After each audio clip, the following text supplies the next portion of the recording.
ধরে আমাদের ওয়াইটিতে শোরগোল পড়ে গেছে এবং দেখতে পাচ্ছি দেবলীনাকে নিয়ে প্রচুর মানুষ ভিডিও নামিয়েছে। দেবলীনার ঘটনাটাকে কেন্দ্র করে প্রচুর ভিডিও নামানো হয়েছে এবং মতামত জাহির করছে। স্বাভাবিক ব্যাপার, যখন ওয়াইটিতে কন্টেন্ট আসবে সবাই তো কন্টেন্ট নিয়ে আলোচনা করবেই, তাই না? সেরকমই করছে। তবে আমি শুধু দেখেই গেছি। গত 3 দিন ধরে আমি দেখছি দেবলীনার পরিবার থেকে দেবলীনার, প্রথমে দেখলাম দেবলীনার, তারপর দেখলাম সায়কের, তারপরে দেবলীনার দিদি, দেবলীনার মা, সবাই মুখ খুলছে এক এক করে, সবাই সব কিছু করছে। মাঝখানে কিন্তু নীরব বক্তা হয়ে আছে দেবলীনা। দেবলীনা কি চাচ্ছে? দেবলীনা একটা জিনিসই চাচ্ছে, সেটা হচ্ছে তার এই পৃথিবীটা ছাড়তে। দেবলীনা চাচ্ছে তার এই জীবনটা দেবলীনা ছেড়ে দেখ চাচ্ছে। দেবলীনা একবার নয়, 3বার অ্যাটেম্প্ট করেছে। এরা তোমরা মানে জেনেই গেছো। কিছুক্ষণ আগে তার দিদি একটা লাইভ করেছে এবং সেখানে তার মাও নিয়ে অনেকগুলো কথা বলেছে। এটা হচ্ছে সাংবাদিক সাক্ষাৎকারে দেবলীনার মা, দেবলীনার দিদি এই কথাগুলো বলছে যে ওখানে হসপিটালাইজ অবস্থার মধ্যেই 3বার ওরকম চেষ্টা করেছে। তার মানে ধরে নিতে হবে দেবলীনা আর বাঁচতেই চায় না, এটা ধরে নিতে হবে। বুঝতে পেরেছো? আমি যতটুকু বুঝতে পারছি দেবলীনা ভীষণ পরিমাণে মেন্টালি শকড রয়েছে। আমার মনে হচ্ছে সে ও তাকে একটুখানি ইসে দেখানো উচিত, মানে একটু কাউন্সিলিং করা উচিত। আমার মনে হচ্ছে সে ভীষণ পরিমাণে শক্ত রয়েছে। না হলে এরকম পরিস্থিতিতে জীবন বেঁচে ফেরার পরে 78টা পিলস খাওয়ার পরেও সে যে বেঁচে রয়েছে সেটা ঠাকুরের আশীর্বাদ ছাড়া আর কিছুই হতে পারে না। তারপরেও যখন ওই অবস্থার মধ্যে থেকে তাকে বের করে নিয়ে আসা হয়েছে, একদম ক্রিটিক্যাল সিচুয়েশন থেকে যখন তাকে বের করে নিয়ে আসা হয়েছে, তারপরেও সে যখন আরও 3বার ওই হসপিটালে ওই অবস্থার মধ্যে থাকাকালীনও যখন এই কাজগুলো করার চেষ্টা করেছে, তার মানে ধরে নিতে হবে যে ও আর জীবনের মধ্যে কিছুই খুঁজে পাচ্ছে না। ও হতাশ হয়ে গেছে জীবনের প্রতি। জীবনকে নিয়ে ওর কোনো আশা নেই, কোনো আকাঙ্ক্ষা নেই। ও শুধু একটাই পথ বেছে নিয়েছে, আমি যেতে চাই। তার জন্য ওকে কি করতে হবে? এখন ভীষণ পরিমাণে আগলে রাখতে হবে, চোখে রাখতে হবে এবং একটা কাউন্সিলিংয়ের, একটা শুধু নয়, আমি বলবো যে পরপর কয়েকটা কাউন্সিলিংয়ের ওর ভীষণ পরিমাণে প্রয়োজন রয়েছে। এবার বলি দেবলীনার ঘটনাটা। দেবলীনার ঘটনাটা কি সত্যি একটা নতুন ঘটনা তোমাদের মনে হয় কি? না, আমি ভেবেছি দেবলীনার ঘটনাটা নিয়ে আমি কথা বলবো না। তারপরে দেখছি যে না, এখানে আমি শুধু চুপ থাকলে তো হবে না। এখানে প্রত্যেকটা মানুষই দেবলীনাকে নিয়ে কথা বলছে এবং ইভেন দেবলীনার পরিবারের লোকও যখন এখানে কন্ট্রোভার্সি দিচ্ছে, মানে কথা বলছে, তখন আমরা তো কন্ট্রোভার্সি ক্রিয়েটার, আমরা তো কথা বলবোই, তাই না? ব্যাপারটা কি বলতো, দেবলীনা একটা গায়িকা। দেবলীনা একটা চেনা ফেস, একটা মানে কি ফেম তৈরি করে ফেলেছে দেবলীনা। দেবলীনার চারপাশে অনেক একটা ফ্যান বেস রয়েছে, দেবলীনাকে সবাই চেনে। সেই কারণে দেবলীনার ঘটনাটা কিন্তু এরকম করে হু করে আগুনের মতন ছড়িয়ে পড়েছে। কিন্তু একটুখানি চিন্তা করে দেখো তো, এই ঘটনাটা কি সত্যি দেবলীনার একার ঘটনা? দেবলীনার সাথে কি এরকম প্রথম হয়েছে যেটা আর কারোর সাথে কোনোদিনও হয়নি? না। আমাদের সমাজে যদি আমরা একটা বাড়ি ছেড়ে আরও একটা বাড়ি খোঁজ করি, সেই বাড়িতে হয়তো এরকম মেয়ে পাওয়া যাবে, এরকম বধূ পাওয়া যাবে, এরকম গৃহবধূ পাওয়া যাবে, যার উপরে হয়তো কোনো রকমভাবে শারীরিক অত্যাচার না হলেও মানসিক অত্যাচার হয়। আর কোনো জায়গায় দেখা যাবে শারীরিক এবং মানসিক অত্যাচার দুটোই হয়, এবং কোনো জায়গায় দেখা যাবে এবং শারীরিক এবং মানসিক অত্যাচার এতটাই বেশি হয় যে দেবলীনার মতন এরকমই কিছু মেয়ে বা বলতে পারো গৃহবধূ এই রাস্তাটাই বেছে নেয়। দেবলীনাকে ঠাকুর সুযোগ দিয়েছে, কিন্তু অন্যান্য মহিলাদের সুযোগ দেওয়া হয় না। চলে যায় পৃথিবী ছেড়ে চলে যায়। কত মার বুক খালি হয়েছে, কত মার। দেখো, পৃথিবী ছেড়ে চলে গেলে পরে কার বুক খালি হবে? একমাত্র যে তোমাকে জন্ম দিয়েছে সেই মার বুক খালি হবে। কষ্ট কি পাবে? সবাই বলবে মেয়েটা কত ভালো ছিল, বউটা কত ভালো ছিল, বেশ হাসি খুশি থাকতো। 1 দিন 2 দিন 3 দিন বলবে, 4 দিনের দিন কিন্তু ভুলে যাবে। কিন্তু মা জীবনে কোনোদিন ভুলতে পারবে না। কারণ মা তোমাকে গর্ভে ধারণ করেছিল, মা তোমাকে ছোটোর থেকে লালন পালন করে বড় করেছে। সেই মা একমাত্র সেই কষ্টটা আজীবন বহন করবে। এবং সত্যি যদি তোমরা মাকে ভালোবেসে থাকো, তাহলে এই পথটাই মনে করি না অবলম্বন করাটা খুব বেশি প্রয়োজন রয়েছে। আমার নিজের চোখে দেখা এরকম অনেক ঘটনা, আমার নিজের পাড়াতে দেখা এরকম কোনো ঘটনা, যে বিয়ে হয়ে আসার পরেও হয়তো 2 মাসও সংসার করতে পারিনি, গৃহবধূ গৃহ ত্যাগ করে, ইহলোক ত্যাগ করে পরলোক গমন করেছে। আমি দেখেছি। আজকে দেবলীনা ঘটনাটা বললাম যে চাউর হয়েছে, তার কারণ সে একটা নন ফেস। আর এখানে এই কথাগুলো সেই পরিমাণে উঠে আসে না, তার কারণ তাদেরকে কেউ চেনে না, তাদেরকে কেউ জানে না। তার মানে কি ধরে নিতে হবে? ধরে নিতে হবে যারা ইনকাম করছে, যারা একটা জায়গা তৈরি করে ফেলেছে, সেই জায়গায় সেই মহিলাদের থেকে শুরু করে নিম্ন থেকে নিম্ন মধ্যবিত্ত, তারপরে কি বলবো, দারিদ্র সীমার নিচে পর্যন্ত যে মহিলাগুলো বাস করে, প্রত্যেকটা মহিলার হাল এক। প্রত্যেকটা মহিলার হাল এক। হ্যাঁ, এবার ব্যাপারটাকে কিছু কিছু মহিলা যারা নিজেদের পায়ে দাঁড়াতে পারে না, যারা আর্থিকভাবে সচ্ছল নয়, তারা হচ্ছে স্বামীর উপরে মার খেয়ে পড়ে থাকে। স্বামী মারছে, ধরছে, গালিগালাজ করছে, হাত হয়তো ছেঁকা দিয়ে পুড়িয়েও দিচ্ছে, খুন্তি দিয়ে পুড়িয়েও দিচ্ছে, সিগারেট খেয়ে তার ছেঁকা দিয়ে হাত পুড়িয়েও দিচ্ছে, এগুলো সব করেছে। তারপরেও কিন্তু সহ্য করে স্বামীর ঘরেই পড়ে রয়েছে। কারণ কি? কারণ আমার কোনো ইনকাম নেই, আমি কোথায় যাব, আমার কোনো নাম নেই। তার থেকে বড় ঘটনা, আমাদের সমাজ আমাকে মেনে নেবে না। একটা মহিলাকে একটা সমাজ, আমাদের সমাজ একটা মহিলাকে একা গ্রহণ করতে পারবে না। তাকে চিল, শকুন, হায়না বেগুনের মতন সবগুলো এসে ছিঁড়ে খাবে। এই জন্য একটা আস্থানার প্রয়োজন। এই ভেবে মহিলাগুলো কিন্তু দিনের পর দিন পড়ে থাকেই, সেই যন্ত্রণা সহ্য করেই দিনের পর দিন পড়ে থাকে, এবং যন্ত্রণা সহ্য করে কিন্তু একের পর একটা দিন কাটাচ্ছে এবং বয়সের দিকে এগিয়ে যাচ্ছে। তাদের কোনো আর উদ্দেশ্য নেই। আর যারা একটু হাই প্রোফাইল, যেমন দেবলীনার মতন মানুষ, যাদের একটু ইয়ে আছে, মানে একটু ফ্যান বেস রয়েছে, সবাই একটু চেনে, ওদের একটু আর্থিকভাবে যারা একটু সবল, তারাও কিন্তু দেখতে পেয়েছো, তারাও কিন্তু চেয়েছিল সংসারটাকে বাঁচাতে। তারাও চেয়েছিল শেষ অবধি সংসারটা যেন বেঁচে যায়, সংসার, দুটো পরিবার যাতে এক হয়ে যায়, দুটো পরিবার যাতে মিলেমিশে থাকে, এই চেষ্টাটাও কিন্তু সেও করেছিল, দেবলীনাও করেছিল। কিন্তু লাভ তো কিছু হয়নি, লাস্টে নিজের জীবনটা দিতে বাধ্য হয়েছে। যাই হোক, ঠাকুরের আশীর্বাদে সে বেঁচে গেছে, অ্যাটেম্প্ট তো করেছিল। এটা না খুব চেনা জানা একটা ঘটনা, এবং আমি বলবো এটা আমাদের সমাজের একটা বিশাল বড় অবক্ষয়ের দিক আমি মনে করি।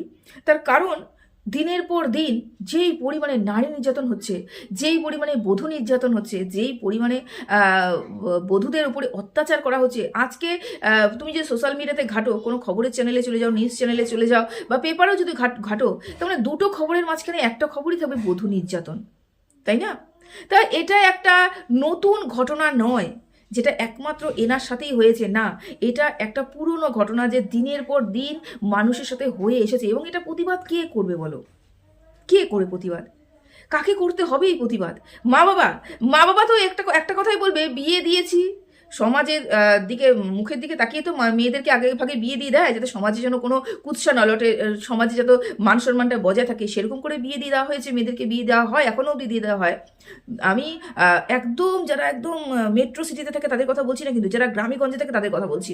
যারা গ্রামেগঞ্জে থাকে তারা কিন্তু খুব অল্প বয়সে বিয়ে দেওয়া হয়, এবং সেখানে বলে দেওয়া হয় স্বামীর ঘর ছেড়ে যেন কোনোদিন আসা না হয়। এবং যদি ঝগড়া অশান্তি করেও কোনোদিন স্বামীর গৃহ থেকে যদি বাপের বাড়িতেও চলে যাওয়া হয়, বাপের বাড়িতে কিন্তু বুঝিয়ে সুঝিয়ে আবার স্বামী গৃহেই পাঠানো হয়। তার কারণ মেয়েগুলো নিজেরা কোনোদিন কোনো কাজের জন্য এগিয়ে আসেনি, দাঁড়ায়নি নিজের পায়ে, কোনোদিন তাদের স্বপ্নই দেখেনি বা দেখানো হয়নি যে তোমাকে দাঁড়াতে হবে, তোমার নিজের একটা আস্থানার প্রয়োজন রয়েছে, যেখানে তোমাকে কেউ ঘাড় ধাক্কা দিয়ে বের করে দিতে পারবে না, যেখানে তোমাকে দুটো কথা বলার, বাজে কথা বললে পরেও দুবার চিন্তা করবে যে এই মাটিতে দাঁড়িয়ে আমি বাজে কথা বলছি, সেই মাটিটা হচ্ছে তার, যার মাটিতে দাঁড়িয়ে কথা বলছি। এরকম একটা স্বপ্ন সেই মেয়েগুলোকে দেখানো হয় না। শিক্ষাগতভাবে প্রচুর পিছিয়ে আমাদের সমাজ, প্রচুর পিছিয়ে আমাদের রাজ্য শিক্ষাগত দিক থেকে। সেরকমই শিক্ষাগত দিক যদি উন্নত না হয়, তাহলে আর্থিকভাবে সবল কেউ হতে পারে না। এবং শুধুই যে শিক্ষায় যে আর্থিক সবলতা দেবে, সচ্ছলতা দেবে, তাও কিন্তু নয়। শিক্ষার অন্য দিক থেকে কিন্তু আর্থিক সচ্ছলতা আসে, কোনো কাজ, তারপরে হচ্ছে কোনো দিকে যদি দক্ষতা থাকে, সেই দক্ষতা দিয়েও কিন্তু ইনকাম করা যায়। কিন্তু ব্যাপারটা কি হচ্ছে, ইনকাম করার মন মানসিকতা আমাদের সমাজের বেশিরভাগ ক্ষেত্রে মেয়েদের মধ্যে ঢোকানো হয় না। এটাই তো আমাদের নির্যাতনের প্রধান কারণ। কারণ যেই বাড়িতে আমরা যাই, তারা জেনে রাখে, তারা বুঝে গেছে যে আমি যাকে নিয়ে এসেছি তার আর যাওয়ার কোনো জায়গা নেই, তার আর এগিয়ে যাওয়ার কোনো রাস্তা নেই। কারণ আমি খাওয়ালেই সে খাবে, আমি পড়ালেই সে পড়বে, আমি মারবো তো যাওয়ার রাস্তা নেই। আমি যদি তাকে দুটো গালিগালাজ দিয়ে বাড়ির থেকে বের করে দিই, সে বাইরে দাঁড়িয়ে থাকবে, আমি যদি ট্রেনে ঘরে ঢোকাই, সে ঘরে আসবে। তারা যেটা মানুষ, তাদের যেটা ইচ্ছে শক্তি রয়েছে, তারা যে তোমাদের ভালোবাসা দিয়ে আগলে রেখে অন্য একটা ঘরের থেকে তোমার ঘরে এসে তোমাকে আগলে রাখছে, তোমাদের সংসার তৈরি করে দিচ্ছে, তোমাদের সংসার সুখে থাকো সেই ব্যবস্থা করছে, দিন দুপুর রাত খাটাখাটনি করছে, রান্নাবান্না করছে, সন্তান লালন পালন করছে, তারাও যে একটা মানুষ সেটা ভুলে যায়। তা কি করতে হবে বলো তো? তার জন্য করতে হবে প্রত্যেকটা মেয়েকে আর্থিকভাবে সবল হতে হবে। প্রত্যেকটা মেয়েকে আর্থিকভাবে সবল হতে হবে, প্রত্যেকটা মেয়েকে নিজের পায়ে দাঁড়াতে হবে, তারপরে গিয়ে ডিসাইড করতে হবে সংসার করব কি করব না। তারপরে নিজের মতন করে সংসারটাকে গোছাতে হবে। যদি তোমার মনে হয় যে আমার তার সাথে পোষাচ্ছে না, আমি থাকবো না, জীবন নেওয়া কোনো বীরত্বের কাজ নয়। জীবন নেওয়াটাও যেন আইনত অপরাধ একটা, সম্ভবত 309 না 306 এরকম ধারাতে রয়েছে। যদি কেস করা হয় তাহলে কিন্তু তার বিরুদ্ধেও কেস হবে, যে জীবনটা নিতে চেয়েছে।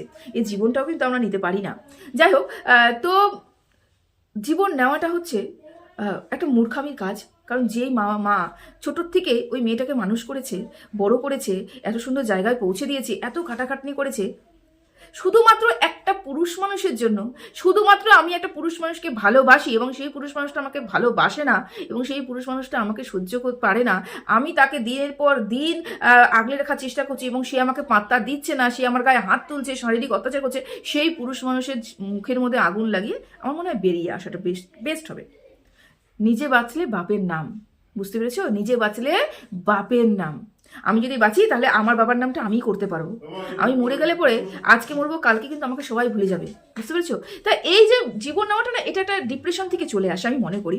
তা বহুদিন ধরে অনেক অত্যাচার সহ্য করতে করতে করতে করতে, এবং অত্যাচার ঠিক কী ধরনের অত্যাচার বলো তো? এই যে মানসিক অত্যাচার, মানে আমি যাকে ভালোবাসি সে আমাকে বুঝতে পারছে না এবং সে আমাকে অত্যাচার করছে, কিন্তু আমি এতটাই বেশি মানে ভালোবেসে ফেলেছি যে আমি ওখান থেকে বেরিয়ে আসতে পারছি না, এরকম একটা ব্যাপার, বেরিয়ে আসতে পারছি না, আমি এতটাই বেশি ভালোবেসে ফেলেছি। তাই জন্য বলি কি, ভালোবাসাটা একটু লিমিটে রাখা উচিত, যে কাউকে এতটাও ভালোবাসা উচিত নয় যেখানে তুমি দেখতে পাচ্ছ তুমি সেখানে অবহেলিত, সেখানে তুমি অবহেলিত, তারপরেও তুমি তাকে ভালোবাসছো, তারপরেও তোমার মনে হয় যে তোমাকেও সহ্য করতে পারছে না, তোমার গায়ে হাত তুলছে, তারপরেও ভালোবাসাটা আসে। আমি মনে করি না এই ভালোবাসাটা ভালোবাসা, এটা একটা পাগলামি যেটা ও করেছে, এটা ভীষণ পরিমাণে অন্যায়, অপরাধ আমি মনে করি।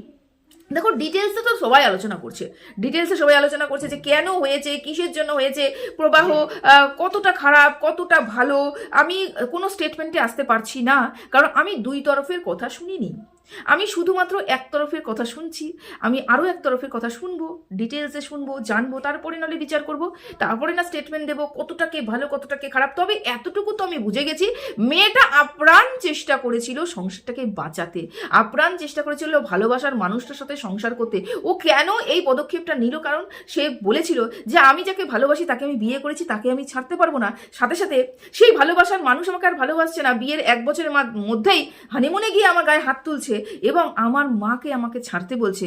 তার মানে মেয়েটা কি দোটানায় পড়ে গেছিল, মাকেও ছাড়তে পারবো না, হাজবেন্ডকেও ছাড়তে পারবো না, ভালোবাসার মানুষ যাকে তাকে বিয়ে করেছে তাকেও ছাড়তে পারবো না, তাহলে জীবন ছেড়ে দিয়ে, এটা বোকামির কাজ, একদমই বোকামির কাজ। এবং এটা ও এখন বুঝতে পারবে না। ও বিগত যদি মনে করো 2 বছর বাদে ও যদি সুস্থ থাকে, ভালো থাকে, এবং 2 বছর বাদে যখন ও পুরোপুরি সুস্থ হয়ে যাবে এবং এই ব্যাপারগুলো চিন্তা করবে, তখন ও ভাববে যে আমি এটা ভুল করেছিলাম। মৃত্যু কোনো সমস্যার সমাধান হতে পারে না, কোনো সমস্যার সমাধান। লড়াই করতে হবে, যুদ্ধ করতে হবে, বাঁচতে হবে। যে তোমাকে পাত্তা দিচ্ছে না, যে তোমাকে ভালোবাসছে না, যে তোমাকে ইগনোর করছে, যে তোমাকে ধোকা দিচ্ছে, তাকে ছেড়ে দেওয়াটাই বেটার, তাকে ছেড়ে দিয়ে এগিয়ে যাওয়াটাই বেটার। যে তোমার ভালোবাসার মূল্যই দিতে পারছে না, যে তোমার ভালোবাসার মর্যাদা দিতে পারছে না, যে যাকে তুমি এতটাই ভালোবেসেছো, এতটাই প্যাম্পার করেছো, এতটাই আগলে রাখার চেষ্টা করেছো, প্রতিটা মুহূর্ত তার ভালো লাগা, তার ভালোবাসা, তার কোন জিনিসটাতে পছন্দ হবে সেগুলো চিন্তা করেছো, যখন সেই মানুষটা সেই আবেগ বুঝতে পারেনি, তারপরে সেই আবেগগুলোকে পায়ে ঘুরিয়ে দিয়ে, মারিয়ে দিয়ে যখন এগিয়ে গিয়ে তোমার অপছন্দের কাজগুলো সে করছে, সেই মানুষটাকে ছেড়ে দেওয়াটা বেটার। নিজের জীবনে ভালো থাকতে গেলে সেই মানুষটাকে ছেড়ে দিয়ে চলে আসাটাই বেটার। এবং এরকম শক্ত হতে হবে, এবং শক্ত মানসিকতা নিয়েই যদি চলতে পারো, তাহলে এই সমাজে এরকম নারী নির্যাতন হবে না। কারণ নারী নির্যাতনের প্রধান কারণ নারী নিজেরাই নারী নির্যাতনের প্রধান কারণ। নারী নিজেরাই নিজেদেরকে অবলা বানিয়ে রেখে দিয়েছে। নারী অবলা নয়, কিন্তু নারীদের অবলা বানিয়ে রেখে দিয়েছে নারী নিজেরাই নিজেদেরকে। এবং মানসিকতা, কারণ আমরা মার জাত, আমরা তো ভালোবাসা মানে এমন একজন মানুষকে ভালোবেসে ফেলেছি, ভালোবাসি মানে তার প্রতি আমি জীবন দিয়েই ভালোবেসেছি। না বাবা না, জীবন এত সহজ নয়, জীবন যুদ্ধ জয় করতে হবে তো, তাই না? তো যাই হোক, অনেক বড় বড় লেকচার হয়তো মারলাম, তবে আমি বাস্তব কথা বললাম, একদম চরম বাস্তব কথা বললাম, যেটা আমি রুট লেভেলে দেখেছি আমাদের আশেপাশে, পরিবারের অনেকজন। একটা ঘটনা বলি তোমাদেরকে। আমার পিস্তাতো দিদি মানে সরি আমার পিসতো দিদি মানে আমার পিসি শাশুড়ির মেয়ে। তিনি হচ্ছে হাই স্কুল টিচার এবং তিনি ভালোবেসে বিয়ে করেছিলেন, হ্যাঁ প্রেম করে বিয়ে করেছিলেন, এবং তার হাজব্যান্ডও কিন্তু school teacher, high school teacher দুজনই। এবং আমার পিসি শাশুড়ির মেয়েও কিন্তু হাই স্কুল টিচার, এবং আমার নিজের পিসিওর মেয়েও কিন্তু দুজনেই কিন্তু জিওগ্রাফিতে হাই স্কুল টিচার দুজনই। তো ওটা না, আমার পিসি শাশুড়িরও আমার পিসিরও দুজনে সেম। তো আমি পিসি শাশুড়ির কথা বলছি, ওটা আমার দিদি জামাইবুর কথা বলছি না, আমার পিসি শাশুড়ির কথা বলছি। সেই পিসি শাশুড়ি মেয়ে যখন প্রেম করে বিয়ে করলো, তার কিছুক্ষণ কয়েকদিন, 2 দিন 4 দিন 5 দিন 6 দিন, 1 মাসও হয়তো পৌঁছতে পারেনি, যখন পিসি শাশুড়ি বাড়িতে আসলো আমার মানে ওই দিদি আসার পরে দেখলো পুরো গায়ে সিগারেটের ছেঁকা, সিগারেট খেত এবং এরকম করে ছেঁকা দিত। এটা প্রেম করে বিয়ে করেছে, ভালোবেসে বিয়ে করেছে সেই মানুষটাকে, পুরো গায়ে সিগারেটের ছেঁকা, বুঝতে পেরেছো?